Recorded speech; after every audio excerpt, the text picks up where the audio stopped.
नमस्कार मंडळी, स्वाती शांतीनाथ या कुकिंग चॅनलमध्ये तुमचं स्वागत आहे। माझी जर रेसिपी तुम्ही पहिल्यांदाच बघत असाल तर माझ्या चॅनलला सबस्क्राईब करा, बेल आयकॉनवरही क्लिक करा, म्हणजे माझ्या रेसिपी तुमच्यापर्यंत नक्की पोहोचतील। तर आता आपण टिफिन सिरीज सुरू करतोय। मुलांची शाळा चालू झाली की आयांच्या पुढे हा मोठा प्रश्न उभा राहतो नाही, डब्यात काय द्यायचं। आणि त्यातल्या त्यात मुलांच्या जर आवडीनिवडी असतील, साधी चपाती भाजी जर मुलं खात नसतील तर त्या आयांच्या पुढे तर खरोखर प्रश्न उभा राहतो।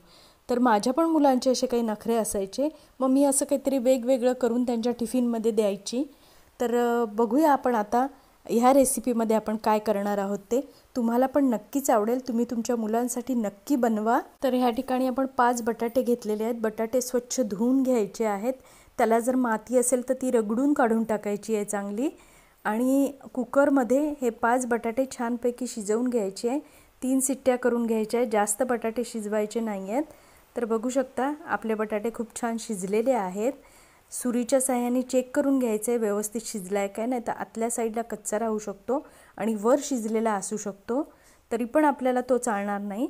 तर हा व्यवस्थित शिजलेला आहे बटाटा। तर हे शिजलेले बटाटे थंड होण्यासाठी आपण एका बाउलमध्ये काढून घ्यायचे आहेत आणि गार करून घ्यायचे आहेत। गार करून झाल्यावर सोलून घ्यायचे आहेत, पाची बटाटे सोलून घ्यायचे आहेत, पण आपण हे पाची बटाटे वापरणार नाही आहोत। यातले फक्त 2च बटाटे घ्यायचे आहेत आपल्याला आणि बाकीचे 3 ठेवून द्यायचे आहेत। आता हे 2 बटाटे आपल्याला व्यवस्थित किसून घ्यायचे आहेत, बारीक किसणीने किसून घेतलेले आहेत मी या ठिकाणी बटाटे, तुम्ही बघू शकता। बटाटे हे खरं तर जमिनीच्या आत तयार होणारं फळ आहे, त्यामुळे त्यामध्ये कॅल्शियम भरपूर असतात, पण तेवढेच फॅट्सही असतात। पण आपण जर प्रमाणात खाल्लं तर त्यातले कॅल्शियम आपल्या शरीरासाठी खरं तर उपयोगी असतात, पण ते प्रमाणात खाल्लं पाहिजे। आणि बटाटा हा तर मुलांचा आवडता पदार्थ, त्यामुळे बटाट्यापासून एखादा पदार्थ तयार केलेला त्यांना नक्कीच आवडणार आहे। तर ह्या ठिकाणी आपण सगळे बटाटे किसून घेतलेले आहेत।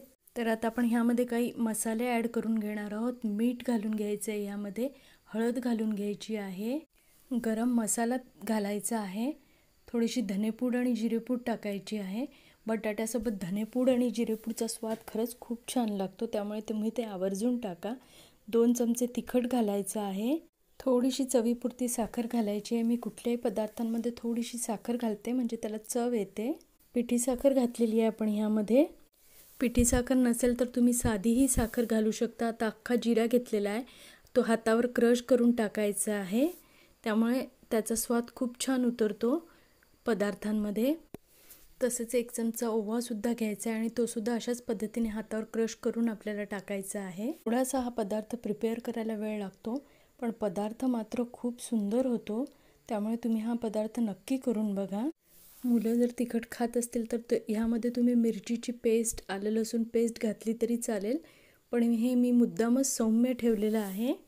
आता ह्यामध्ये आपण टेस्ट वाढवण्यासाठी पांढरे तीळ पण घालून घेतलेले आहेत 2 चमचे। आता हे सगळं खूप छान मिक्स करून घ्यायचं आहे आपल्याला। कोथिंबीर घालायची आहे थोडीशी, तो एक मेन इन्ग्रेडियंट राहूनच गेला होता सांगायचा। यामध्ये शक्यतो पाण्याचा वापर आपल्याला टाळायचा आहे। यामध्ये पाहिजे तर आपण कांदासुद्धा किसून घालू शकतो, पण कांद्याचा वास येईल डब्यामध्ये म्हणून मी कांदा घातलेला नाही। जर घरगुती तुम्ही करत असाल तर कांदा नक्की घाला तुम्ही, त्याचीसुद्धा एक वेगळी टेस्ट येते ह्यामध्ये। आता ह्यामध्ये आपण गव्हाचं पीठ घालायचं आहे। तर गव्हाचं पीठ या ठिकाणी मी 1.5 कप घेतलेलं आहे। तसेच खुसखुशीतपणा येण्यासाठी थोडंसं ज्वारीचं पीठ घेतलेलं आहे 1 कप, आणि अर्धा कप बेसन घेतलेलं आहे ह्यामध्ये। बेसनामुळे पण खूप छान टेस्ट येते ह्याला। आणि अर्धा कप मी ह्यामध्ये बारीक रवासुद्धा घातलेला आहे। ऑप्शनल आहेत सगळ्या गोष्टी, तुमच्या टेस्टनुसार तुम्ही घेऊ शकता। यामध्ये तांदळाचं पीठ घातलं तरी ते सुद्धा खूप छान लागेल। आता हे सगळं एकत्र करून घ्या आणि बघायचं आपल्याला बटाट्याला किती मॉइश्चर सुटलेलं आहे, त्याप्रमाणे थोडंसं पाहिजे तर पाणी घालून घ्यायचं, पण शक्यतो त्यामध्ये पाणी घालण्याची गरज पडणार नाही, मला तर नाही लागलं पाणी। आणि व्यवस्थित पीठ भिजवून घ्यायचं। पीठ शक्यतो घट्टच भिजवायचं आहे, कारण बटाटा परत थोडासा पातळ होण्याची शक्यता असते, त्यामुळे थोड्या वेळाने ते पीठ परत सैल होऊ शकतं। तुम्ही बघू शकता आपलं पीठ भिजवून तयार आहे। तर आता ह्याला खूप छान आधी मळून घ्यायचं आहे, सॉफ्ट करून घ्यायचं आहे एकदम, आणि ह्यावर थोडंसं 2-4 थेंब तेल टाकून परत एकदा हे मळून घ्यायचं आहे। 2 ते 3 मिनिट मळून घ्यायचं आहे आणि नंतर हे रेस्टसाठी थोड्या वेळ झाकून ठेवायचं आहे, 15 ते 20 मिनटं। तोपर्यंत आपण बाकीची तयारी करून घेऊया। सर्व करण्यासाठी एक चटणी बनवणार आहोत आपण। तर आता एक पॅन तापवून घ्यायचं, एका पॅनमध्ये तेल घालून घ्यायचे आणि एक छोट्या वाटीभर शेंगदाणे घालून घ्यायचे आहेत आणि थोडेसे पांढरे तीळ पण घालून घेतले. यामध्ये तीळ थोडेसे उडालेले आहेत चटचट, परत एकदा घालून घेतलेले आहे. नंतर मी आता टोमॅटो घालायचा आहे, एक अख्खा टोमॅटो घेतलेला आहे आपण, थोडासा कांदा घालायचा आहे आणि हे सगळं मऊ होईपर्यंत परतून घ्यायचं आहे. आता हे थोडंसं सॉफ्ट होऊन आलं की ह्या स्टेजमध्ये आपण थोडं जिरं घालून घेऊया. जिरं आपण आधी घातलेलं नाही आहे कारण की ते करपण्याची शक्यता असते, त्यामुळे तो हलका पदार्थ आहे, त्यामुळे मी जिरं नंतर घातलेलं आहे. आणि थोड्याशा हिरव्या मिरच्या घातलेल्या आहेत. तुमच्या तिखट किती खाता त्यानुसार तुम्ही मिरच्या घालू शकता.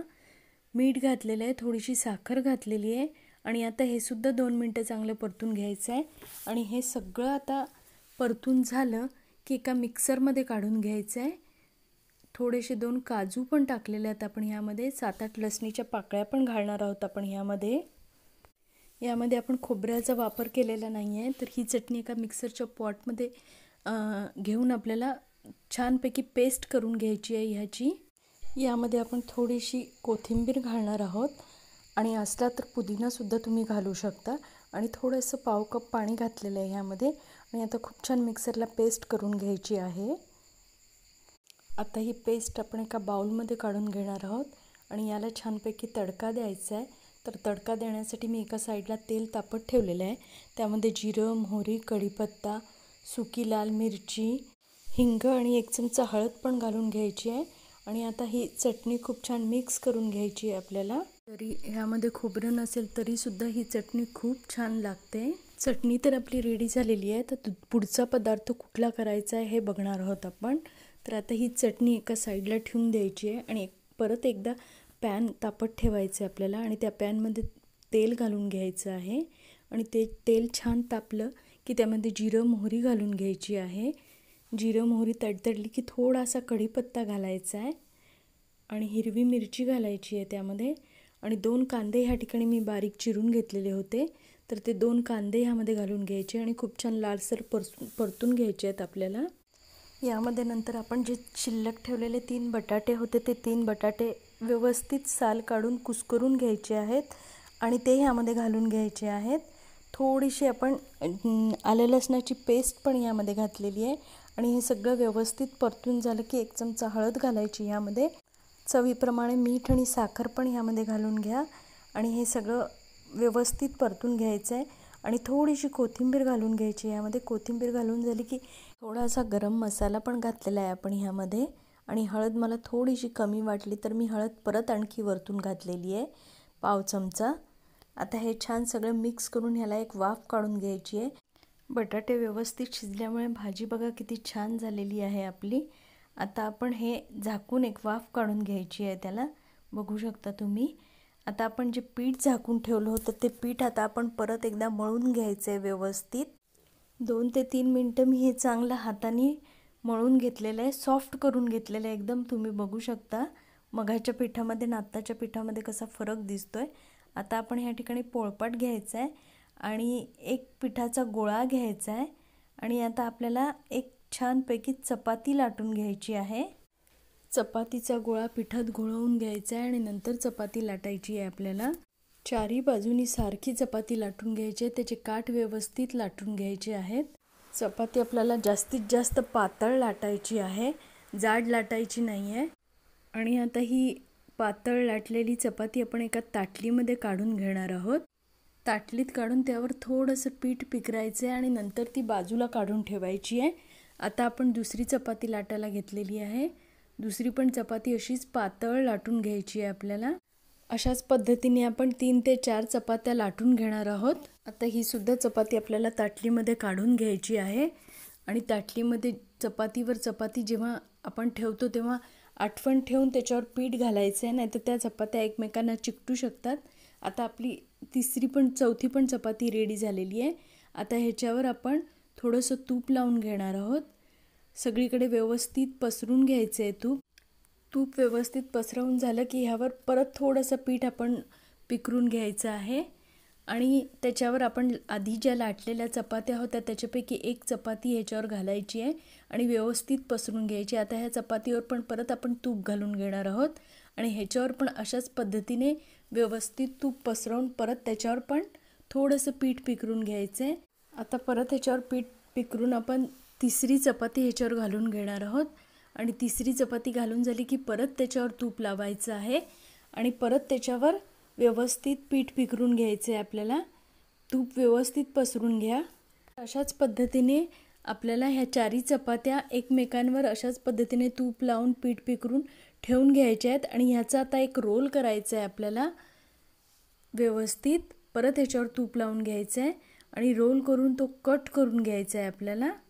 एकूण 5 चपात्या घेतलेल्या आहेत आपण ह्या आणि आता ह्याचा रोल करताना तो रोल मात्र एकदम घट्ट करायचा आहे, लूज करायचा नाही आहे. बघू शकता तुम्ही अशा पद्धतीने अगदी व्यवस्थित घट्ट गुंडाळून रोल करून घ्यायचा आहे. जरी रेसिपीला थोडासा वेळ लागला तरी मी ही डिटेलमध्ये मुद्दामच रेसिपी केलेली आहे, कारण तुमच्या प्रत्येक स्टेप लक्षात आली पाहिजे. त्यासाठी मी एकदम डिटेल केलेली आहे रेसिपी. थोडासा हा जर रोल जाड वाटत असेल तर थोडासा असा फिरवून त्याला पातळ पण करून घ्यायचं आहे. आणि आता जवळपास 1 इंचाचे साधारण आपल्याला ह्याचे कट करून घ्यायचे आहेत. आणि आता हे कट ज्या बाजूने लेयर्स आहेत त्या बाजूने हातावर थोडेसे दाबून घेऊन व्यवस्थित लाटून घ्यायचे आहेत. परत आता हे सगळे एका ताटलीत काढून घेणार आहोत आपण. एक साधारण 4-5 माणसांसाठी तयार होणारी ही रेसिपी आहे. तुम्ही बघू शकता अशा पद्धतीने सगळ्या पुऱ्या व्यवस्थित लाटून घेऊन एका ताटलीत काढून घ्यायच्या आहेत आपल्याला. एक साईडला आपण तेल तापत ठेवलं होतं, तेल चांगलं कडकडीत तापवून घ्यायचं आहे आणि त्याच्यानंतर ह्याच्यामध्ये सोडून ह्या पुऱ्या तळून घ्यायच्या आहेत. तेल चांगलं कडकडीत तापलं तरच अशा पद्धतीने पुरी वर येऊ शकते. बघू शकता तुम्ही. तर अशा छानपैकी सगळ्या पुऱ्या आपल्याला तळून घ्यायच्या आहेत आणि पुरी तळताना ती मंद आचेवरच तळायची आहे, नाहीतर करपण्याची शक्यता असू शकते.